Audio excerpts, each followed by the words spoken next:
morning. Let's clap. Take one.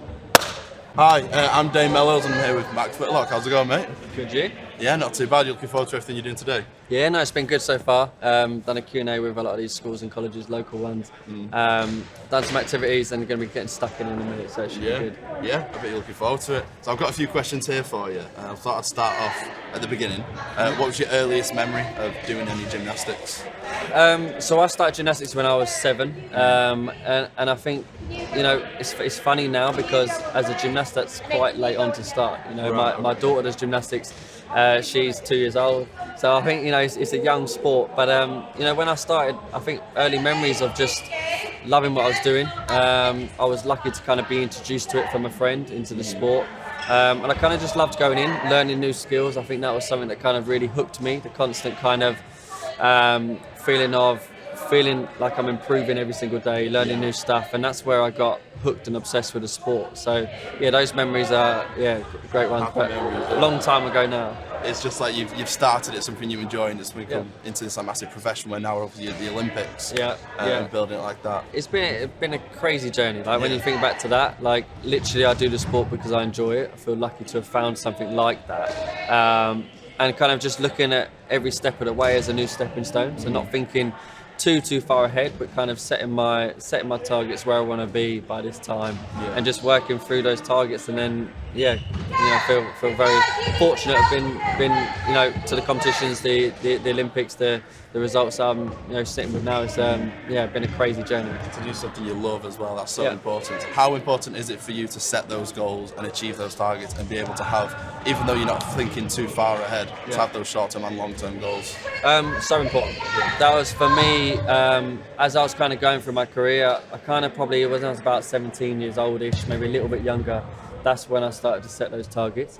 And it was a game-changing moment in my career, because before that, you know, you're literally plodding along. Everyone knows how fast the years go by. If you don't set anything, you don't have those ambitions that you want to work towards, the years can fly by, and all of a sudden it's a few years gone, you haven't achieved much. So, you know, setting those targets, setting those ambitions, having that road that I'm working towards, and I know how to get there, literally changed the course of it and made me so much more productive, efficient, to reach my end goals, really, definitely. Because that's a lot, doing something you love and being efficient with it. That's so important. And I know you touched on the Q&A earlier, but with that efficient lifestyle, how do you balance that with like your social life and your rest time as well? Because that's so important. Yeah, it can be difficult sometimes, especially like my hours are reducing now as I'm getting older. So it's easier to kind of have a balance with what I'm doing outside of it, spending time with my family and making sure I'm doing everything like that. But in those intense times when I'm training 35 hours a week, and trying to balance that with you know, my life outside of sport was hard at times. When you throw school in there as well, it becomes really difficult.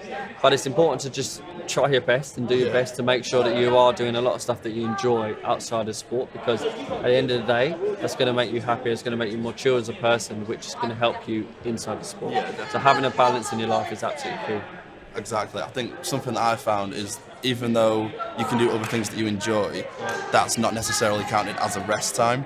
So you can do multiple things, but you'd still need to have that downtime to yourself, 100%. Just to recuperate and recharge your batteries. 100%. Otherwise, it's never going to last long term. So you really need that. But it's good that you enjoy this and it's something that you love. But I guess with training as well, it can become like strenuous sometimes. So how do you and your teammates kind of make training and practice more enjoyable and more fun?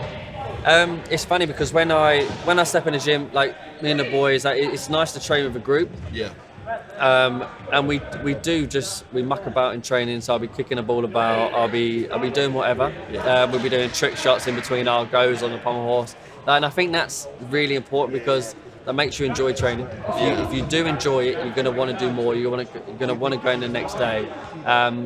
You know, I have fun, but I train hard at the same time. And if you manage to crack that, then that's what's going to give you longevity in what you're doing.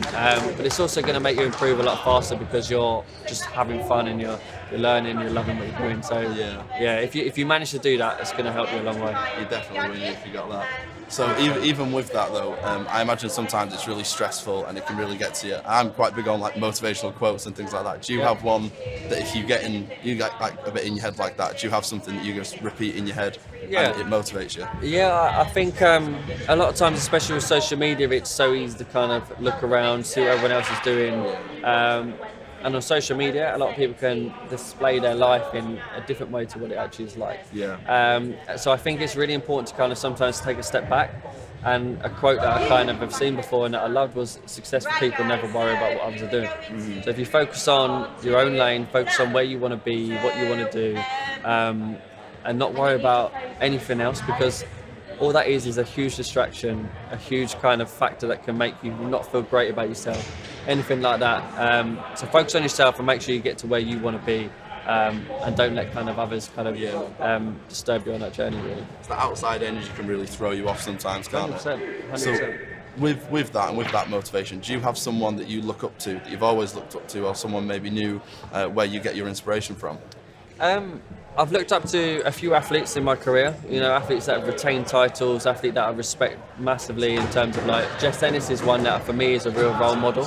The way she conducts herself, the way she holds herself, her sportsmanship, everything. I think that's so important, and I think she is a role model for so many people out there, and I've looked up to her for a long period of time. What I've learned throughout my career is actually chasing is a lot easier than retaining. When it comes to titles, when it comes to anything like that, it's a million times harder. So anyone that has retained titles, I have literally so much respect for, because I've been through that journey. I know how difficult it is. So yeah, definitely. I always hear athletes saying, like, it's one thing to get to the top of the mountain, it's a complete other thing to stay there. It's so difficult because you have so many different factors that come into play. You've got different pressures, you've got expectancy of, if you've done it before, you're expected to do it again. And then a lot more eyes are on you, a lot more people are looking at you as the one to beat this person. So it's quite hard. So I imagine, like, the stakes are at the highest at the Olympics. Which has been your favourite? Favourite Olympic Games? London 2012. That one stands out to me. I think it's rare to have a home games. To have that opportunity to go to a home games is a very rare experience. So massively lucky to get that. And London put on an amazing show, and I think what that done for sport in our country was incredible. The kind of the participation level went up in so many sports, and especially gymnastics, it changed it. So yeah, we got a lot to thank for London, and then going on to Rio was amazing. Tokyo, obviously being so fresh off of Tokyo, is incredible, but very different. We're going through COVID times, as everyone knows. So that Olympic Games in Tokyo was very different to the two previous, without a doubt. And how has it been to continue with your training through COVID and through everything that we've been through the past 18 months? Some points challenging, like everyone would agree. It doesn't matter what you was doing, what you do, what job you're in, whether you're studying, whether you're doing whatever. Everyone found challenges throughout that time. Being stuck at home was difficult for some. I done what I could within that time. I had my pommel horse in the garden, training, trying to tick over and do what I could to prepare for the Olympic Games that was coming around.